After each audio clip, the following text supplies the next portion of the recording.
guys, just Ash here. Today I'm going to be talking about the Square Enix and Ubisoft conferences from E3. I don't think there's going to be that much to talk about here, which is why I'm doing them together. So let's jump right in. Square Enix's show was actually a little bit disappointing for me. I was really expecting something more than just a half-an-hour trailer reel. Especially when you consider that we knew most of the games on the trailer reel were coming out anyway, there weren't really any big announcements. However, they did still manage to squeeze in a couple of new games, so I'm not really too bothered about it.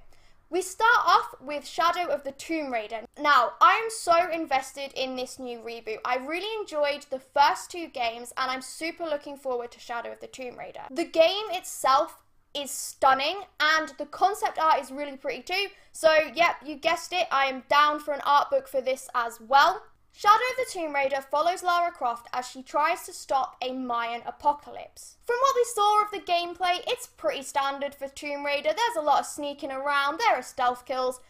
It's exactly what you'd expect. But it does feature a very rich jungle environment and underwater exploration, which is pretty cool. I think it'll be a fresh addition to the rebooted franchise. Shadow of the Tomb Raider will be releasing on September 14th this year. Next, I want to talk about Dragon Quest XI. Now, I've never played a Dragon Quest game, but maybe this one's the one. It looks so cute. It's got a really cool, quirky looking art style. The combat looks okay from what I've seen, and I enjoyed the stylistic choices that were made in the trailer. But I don't have to make a decision quite yet, as it is not being released until September as well. We did see a bit more from Just Cause 4, and let me say again, this game is very pretty. I do like the fact that they have added extreme weather systems, which was shown off with a tornado in the trailer. And the grappling hook is making a return, so if you're a fan of the series, I'm sure that's good for you. I'm going to be skipping Just Cause 4 as it's not really a game that I enjoy playing, and it does kind of look like they've cut back on the destruction element, but maybe that was just for the trailer. And we did see more of Kingdom Hearts 3 as well. After confirming there would be a frozen world in the Microsoft conference, this trailer confirmed that Ratatouille would be featuring as well. I love Ratatouille, it's one of my favourite Pixar movies. I'm so glad it's there.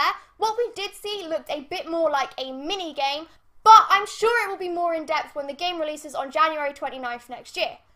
And let me just say that this has everything that you would expect from a Kingdom Hearts game. It has a gorgeous style, beautiful animation, and a very emotional theme song. I am so looking forward to it. I cannot wait to play it. And the only thing I definitely want confirmed for it now is an appearance from Sephiroth. We also saw two new games announced with teasers, The Quiet Man and Babylon's Fall. Now, it's really hard to tell anything about these games as the teasers were really short, but I am certainly looking forward to them and they are on my watch list. Moving on to Ubisoft show, and let me just say, this is probably the most entertaining show so far. They kicked off with a dancing panda and a marching band on stage to announce Just Dance 2019, and it really set the tone for the rest of the show. Just Dance 2019 is out in October for anyone who missed it in among all the chaos. Beyond Good and Evil 2 was up next with an absolutely stunning CG trailer. It's going to be a prequel to the original, and it's still going to be a space opera, which is great because I love me a good space opera. There was a new Trials game announced, which is subtitled Rising, and it was at this moment that everyone realised Ubisoft was not taking themselves too seriously on account of the fact that they had a dirt bike ridden into the theatre. I actually quite enjoy Trials games. I think they're a right laugh. They are so much fun all the time, and it's really good to take on the challenge and to overcome it. You'll be able to register for a closed beta later this year, and Trials Rising is releasing in February 2019. We also had it announced that there would be a new psychological thriller VR game called Transference, which is working with Elijah Wood's company, the name of which completely escapes me. I am so sorry if you're watching this, Elijah Wood, I really doubt you are. But I am super looking forward to Transference. I might have to get a VR and just kind of deal with the nausea that I'm going to feel while playing it. The Division 2 was also showcased here, and this game is very aesthetically appealing to me. I like the post-apocalyptic ruined world kind of vibe. It will have a story-based campaign, and after the end game, you will be able to choose from one of 3 specializations, which will open up a new progression path for you. Unfortunately, I'm not really interested in the Division story, so I'm probably going to skip this one, but it was very nice to see them announce their plans for the first year of DLC. This is going to be 3 episodes that contain new stories, missions, and areas. And the best thing of all is they are all going to be completely free. I want to take a moment right here to say how nice it is that things this year are being announced for free. It makes me feel so much better as a gamer when I've paid £50 for a game and the content that is released after launch is free, rather than me having to pay £20, £30 a time just to be able to play my favourite games more. Skull and Bones was shown. The combat looks complicated, it looks a little bit dull, and I'm not really interested in any of the story whatsoever, so I'm definitely skipping that one. Donkey Kong is coming to Mario Rabbids 2? That's not right. Donkey Kong is coming to Mario plus Rabbids in a DLC pack which is releasing later this month. And there is a new For Honor expansion thing that is being released. I don't really care for For Honor, but that's there if you do play that game. Next, we have what was probably the biggest surprise of the night. Starlink, which is Ubisoft's answer to like Amiibo and Lego Dimensions, is a Star Fox game. This is fantastic, by the way. I cannot believe that this is a thing.